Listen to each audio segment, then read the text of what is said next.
വളരാൻ വേണ്ടി മുഴുവൻ ആൾക്കാരും പ്രാർത്ഥിക്കുക. ഞാൻ അങ്ങോട്ട് കൈമാറുകയാണ്. മനസ്സ് നിറയെ പ്രാർത്ഥനകളോടെ നിറഞ്ഞ കൈകടികളോടെ നമുക്ക് എല്ലാവർക്കും ഈ നിമിഷത്തിന് സാക്ഷ്യം നൽകണം. ഒരാഗ്രഹമായിരുന്നു ഒരു പ്രൊഡക്ഷൻ കമ്പനി തുടങ്ങണമെന്നത്. 25 വർഷത്തോളമായി ഞാൻ ഈ പ്രൊഡക്ഷൻ കൺട്രോൾ, പ്രൊഡക്ഷൻ മാനേജർ വർക്കുകൾ ചെയ്തുകൊണ്ടിരിക്കുകയാണ്. എന്തായാലും ഈ സിനിമ ഒരു 3 വർഷമായി ഇതിൻ്റെ പിറകെ ഞാനും ഡയറക്ടറായ TS സാബും കൂടെ ആയിരുന്നു.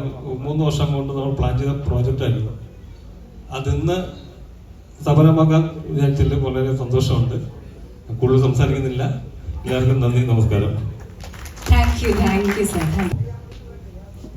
മലയാളത്തിലെ പുതിയ പ്രൊഡക്ഷൻ കമ്പനികൾ വരുന്നു എന്നുള്ളത് ഞങ്ങളെ സംബന്ധിച്ചിടത്തോളം വലിയ സന്തോഷകരമായിട്ടുള്ള കാര്യമാണ്. കാരണം ഇനി ഇങ്ങനെയുള്ള കമ്പനികൾ വന്നില്ലെങ്കിൽ, സിനിമയില്ലാതായാൽ, ഞങ്ങൾക്ക് അഭിനയിക്കാൻ അവസരമില്ലാതായാൽ കൂലിപ്പണിക്ക് പോകാൻ പറ്റില്ല. അതുകൊണ്ട് പുതിയ കമ്പനികൾ ഇനിയും വരണം, അത് വിജയിക്കണം. കലാഭവൻ മധു വർഷങ്ങളായിട്ട് കലാഭവനിൽ മിമിക്രി, അതായത് ഒരുപാട് കുട്ടികളെ, എനിക്ക് തോന്നുന്നു ഒരു 5000-ന് മുകളിൽ അല്ലെങ്കിൽ ഒരു 10,000-ന് മുകളിൽ കുട്ടികളെ മിമിക്രി പഠിപ്പിക്കുകയും അവരെ മുന്നണിയിലേക്ക് എത്തിക്കുകയും ചെയ്ത ആളാണ്.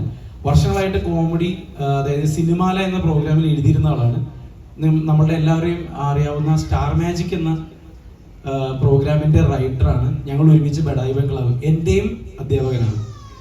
എന്നെ ആദ്യമായിട്ട് നിങ്ങളീ പോയി കാണുന്ന റൈറ്റർ എന്ന് പറഞ്ഞത് പോലും ഇദ്ദേഹത്തിന് അവകാശപ്പെട്ടാണ്. കാരണം ആദ്യമായിട്ട് എന്നോട് പേപ്പർ മടക്കി ലെഫ്റ്റ് സൈഡിൽ സിറ്റുവേഷൻ, റൈറ്റ് സൈഡിൽ ഡയലോഗ് എന്ന് പറഞ്ഞു തന്ന എൻ്റെ അധ്യാപകനാണ് മധു sir.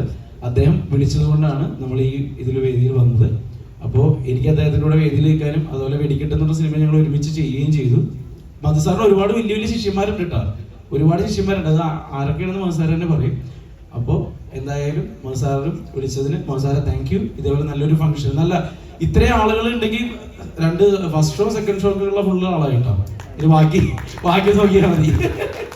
Okay, thank you very much. Thank you bin ചേട്ടാ. അതുപോലെ വൈകിട്ടത്തെ ചേട്ടന്റെ മൂവിക്കും എല്ലാവിധ ആശംസകളും നേരെയാണ്. All the best.